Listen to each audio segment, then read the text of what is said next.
payment, dispute grounds, JMPD vehicles. Payment dispute between the City of Johannesburg and fleet company AfriRent has left crucial services in a tough spot. AfriRent, which leases vehicles to the municipality, has now suspended its services over non-payment. So it's resulted in over 4,000 vehicles that are mostly used by the Johannesburg Metro Police Department being grounded. And Newsroom Africa's Veronica Mkhwadi joins us now live. Veronica, we're at peak enforcement season. It's the festive season. The JMPD's full fleet would ostensibly be required for a lot of those enforcement activities. What's the impact been?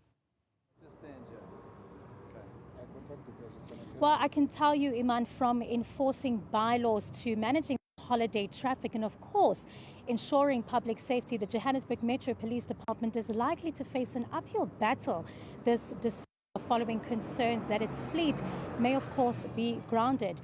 The City of Johannesburg leases about 4,200 vehicles from AfriRent, and about 176 of these vehicles are used specifically for public safety division. This includes JMPD, while the others, of course, are filtered into other departments in the municipality, including Joburg Water as well as Pick It Up. And what we know so far is that after numerous attempts, the City of Johannesburg has been unable to settle its debt of about 90 million rand, leaving the company with no choice, but of course to suspend its services. Now, this information, of course, first came to light on News 24, where they reported that staggering amount that is owned by the City of Johannesburg.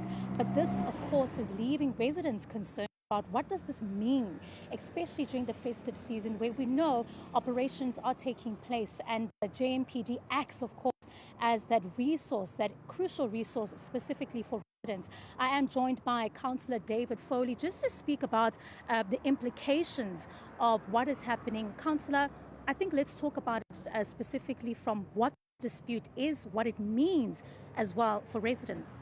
Absolutely. Thank you, Veronica, and welcome to the viewers. I think the biggest challenge is this is Christmas time. This is the busiest the shops can be. The roads are busy, and the JMPD has got three key roles, which is traffic management, traffic control, bylaw management, and of course crime prevention. This time of year, you will know there'll be a lot of people that are just watching to snatch cell phones, possibly smash and grab, things like that, because people might have extra cash on them, or they might be purchasing gifts which are easy to steal if you're coming out with your trolley out of a shopping center or something like that. So the JMPD are absolutely critical this time of year in the city of Joburg. Of course, it's worth mentioning that we are actually reporting from a very crucial intersection here in Fourways, where we know historically the traffic lights here don't work. This is where we'd see them.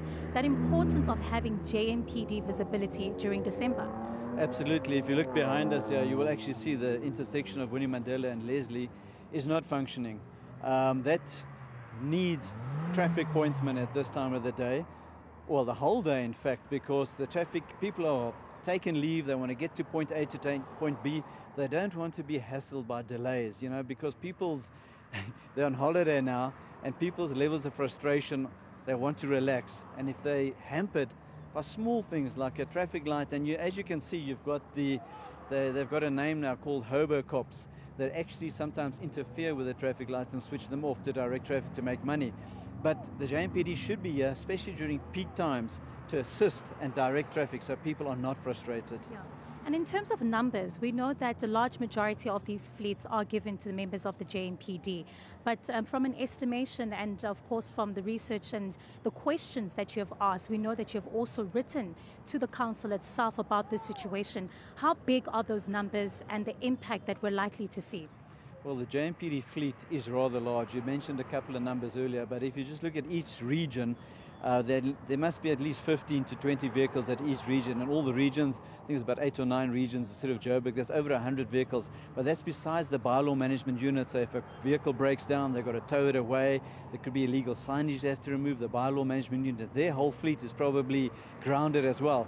All of these bylaws that are supposed to be managed on a daily basis are just left now because the word will get round, and people speeding, people drinking and driving, all of these aspects where the SAPS, they need the JMPD involvement as well at roadblocks. is not going to be there. So all these big operations will be on hold. And of course, the JMPD are key to that. How can they be deployed?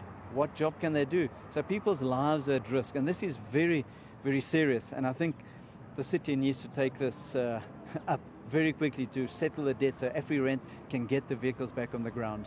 Well, thank you so much. That was Councillor David Foley. They're speaking about the crucial need to have JMPD members on the ground. According to the DA, they say that it's likely about 80% of the JMPD's fleet may be affected. But again, Iman, that it's not just those vehicles that have been leased. It's also from the city of Johannesburg, from Joburg Water, as well as buses that transport some of the employees from Pick It Up.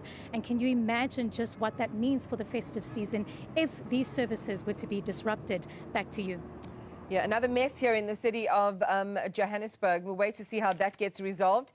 One of the concerns there, as Veronica has heard from her guest, is that it just promotes or creates this climate where people will just break the law with impunity, knowing that there would be lesser enforcement than there likely would be. But we'll try and get the latest on JMPD's operational plan to try and mitigate this development.